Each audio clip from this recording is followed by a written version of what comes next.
Joe, let's broaden the discussion here to everybody watching. A lot of people work, a lot of people run companies. They're in the C-suite at companies who watch Fox Business.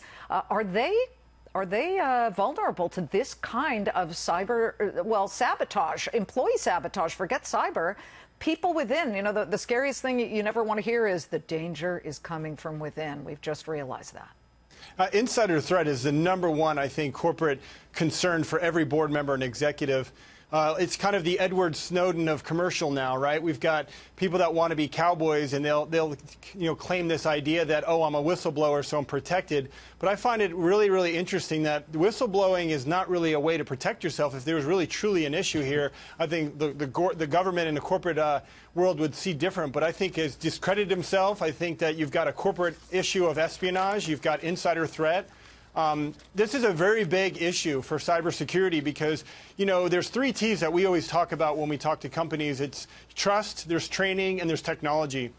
You have to have some level of trust to your employees. You can't just, spy on them. You can't monitor everything they're constantly doing. So you have to maintain a good culture. You've got to train them on how to be smart about, not letting someone give them a USB stick and not knowing what's on it. And then you got to use technology. There's technology out there that can stop someone from downloading a bunch of data. I mean, I've been working with a company called Bay Dynamics. They're really, really good guys. I have no affiliation to them at all, but these guys, they saw this problem that corporate executives have to stop insider threat.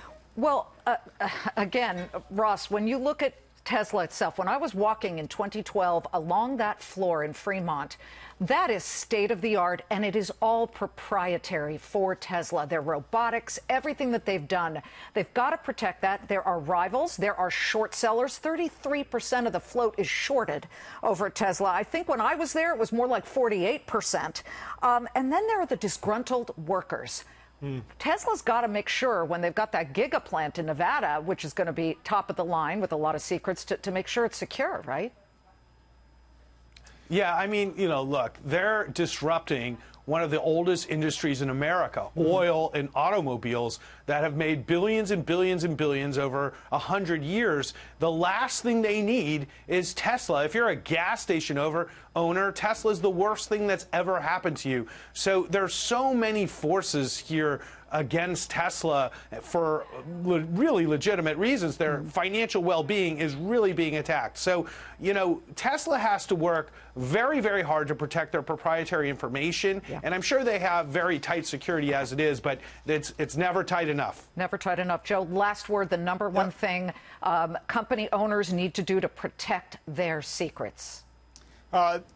Technology and training and trust, the 3 T's, right? I think I stand behind what Elon's done in regards to setting his foot in the ground, a stake in the ground in regards to filing a litigation and kind of making a statement that, like, hey, investors, I'm here to protect our IP. They're not just investing in car manufacturing. They're actually a technology company. They need to protect how they manufacture, what they manufacture. That's just as important, especially with rivals that are coming up now today, with all these other competitive, electric car manufacturers that are trying to break into this disruptive space. Wonderful to have you guys. I'm telling you, this is so important. Even if you don't own Tesla stock or a Tesla, this is important. By the way, the stock up 25% still for quarter to date. So still looking pretty healthy here. Guys, good to see you. Joe, Thanks Ross. so much, Liz. Anytime, anytime.